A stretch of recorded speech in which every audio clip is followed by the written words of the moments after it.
नमस्कार, आप देख रहे हैं पब्लिक वार्ता 24 न्यूज। आइए देखते हैं आगे की खबर। राज ठाकरे और उद्धव ठाकरे एक साथ मिल गए हैं, तो क्या बीजेपी पे बीएमसी चुनाव में इसका कुछ प्रभाव पड़ेगा?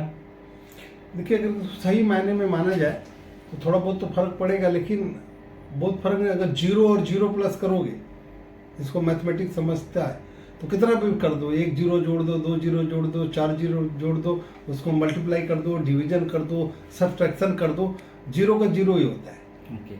है ना? तो उससे कुछ फर्क पड़ने वाला नहीं है भारतीय जनता पार्टी को। अब ठीक है कि इनका अस्तित्व है, उद्धव जी का खत्म ही हुआ है, उनकी पार्टी का, तो उसके लिए ये बोलना कि शिवसैनिक जवाबदार है या उनके आमदार खासदार जवाबदार है, तो उसके लिए सिर्फ और सिर्फ उद्धव जी जवाबदार है। क्योंकि उन्होंने विश्वासघात किसके साथ में किया कि जो शिवसेना की जो विचारधारा थी, हिंदू हृदय सम्राट बाला साहब ठाकरे, उनको हिंदू हृदय सम्राट बोला जाता था। उनकी विचारधारा क्या थी कि वो हिंदुस्तान के लिए जीते थे, हिंदुत्व के लिए जीते थे। जब साउथ में हिंदी का विरोध हुआ तो उन्होंने उसका विरोध किया था। बोले जो साउथ के लोग यहाँ पे हिंदी मूवी बनाते हैं वो मूवी बंद कर देंगे, तो वाला साहब थे। तो उनके विचारधारा को छोड़ा उन्होंने सत्ता के लिए 2019 में। उन्होंने जिन मतदाताओं ने भारतीय जनता पार्टी शिवसेना की महायुति को वोट दिया था, उन मतदाताओं के साथ में गद्दारी किया। जो शिवसैनिक हिंदुत्व के लिए महायुति को वोट किया था, काम किया था, वोट मांगा था, उनके साथ में गद्दारी की। तो आदमी तो खत्म होना ही है। और उनसे अलग होकर के विचारधारा बचाने के लिए एकनाथ शिंदे जी अलग हुए, और जो बाला साहब ठाकरे जी के विचारों की शिवसेना है, हिंदुत्व की जो शिवसेना है, अगर उसके कहीं पे कोई सही मायने में वाहक है तो एकनाथ शिंदे जी हैं। तो अब पूरी जमीन आप देखें कि विधानसभा में इनकी खिसक चुकी है, पूरा सब साफ हो गए हैं। महाविकास आघाड़ी मिलके इनको एक विपक्ष की जो संख्या होती है 10%, कोई एक अपना विपक्ष का नेता भी नहीं बना सकता है। तो मतलब ये लोग भीख में भी अधिकार, उसके लिए मैं देखा विधानसभा में आंदोलन कर रहे थे विरोधी पक्ष नेता के लिए। भीख के लिए आंदोलन होता है क्या? भीख कोई अधिकार नहीं होता है, दया कोई अधिकार नहीं होता है। तो दया पे तो मुझे नहीं लगता, और इनका सिर्फ दिखावा है महानगर पालिका चुनाव। इसलिए मैं मुंबई महानगर पालिका में नगर सेवक रहा हूं, नेता रहा हूं। महाराष्ट्र शासन का जीआर है कि जो व्यक्ति जो ग्रेजुएट है महाराष्ट्र का, इंजीनियर है, इंजीनियर जो होके पास होके आते नए बच्चे, उनको 2.5 लाख तक का काम मुंबई महानगर पालिका ने हर वार्ड में देना चाहिए।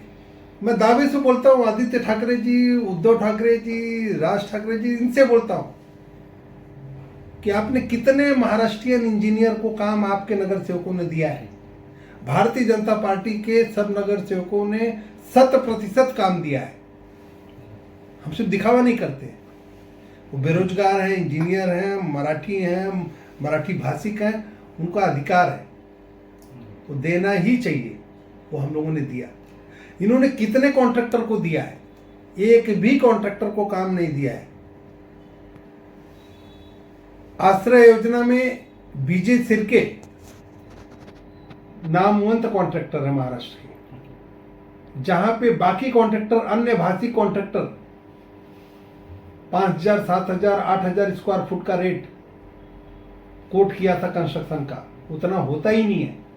करीब करीब 2,000 करोड़ का भ्रष्टाचार है, मैंने निकाला था, उस पर इंक्वायरी लगाया था। अभी मैटर हाई कोर्ट में है, पीएल फाइल है। वहीं पर बीजे सिरके सबसे कम रेट कोट किया, 3100 रुपया पर स्क्वायर फुट कंस्ट्रक्शन कॉस्ट। उससे काम निकाल करके किसको दिए? कौन से भाषिक था? तुमको पैसे के लिए सेठ जी चलते हैं और भाषा के नाम पे राजनीति करना है। 117 जिन्होंने सारे एग्जाम, 117 टीचर आजाद मैदान पे आंदोलन कर रहे थे 2021 में। उनको नौकरी से वंचित रखा गया और उनको रीजन क्या दिया गया, उनका पाप क्या? क्योंकि उन्होंने 10वीं तक मराठी माध्यम से पढ़ा, इसलिए उनको नहीं लिया जा सकता एमपीएससी स्कूल में। तो कौन सी बात कर रहे हो? उनका स्टेटमेंट देख लीजिए, मैं बाइट भेजता हूँ आपको। वो सब बोल रहे हैं कि हम आदित्य ठाकरे जी को मिले, मुख्यमंत्री जी को मिले, कुछ नहीं हुआ। वो डेलीगेशन लेके हम लोग लड़े, हम उनके लिए लड़ाई किए। तो सिर्फ इनका दिखावा है, नाटक है। और कितने मराठी माध्यम के स्कूल बंद हुए, एमपीएस खुले। तो भाषा जो है कहीं न कहीं लोगों को जोड़ने का काम करती है, भाषा तोड़ने का काम नहीं करती है। तो ये सिर्फ दिखावा है। मतलब मराठी नहीं, महाराष्ट्र नहीं, मुंबई महानगर पालिका की जो उनकी दुकान है, जो रोजी रोटी जो बंद हो गई है ना, महाराष्ट्र की जनता ने तो बंद ही कर दिया। अब मुंबई में वो दुकान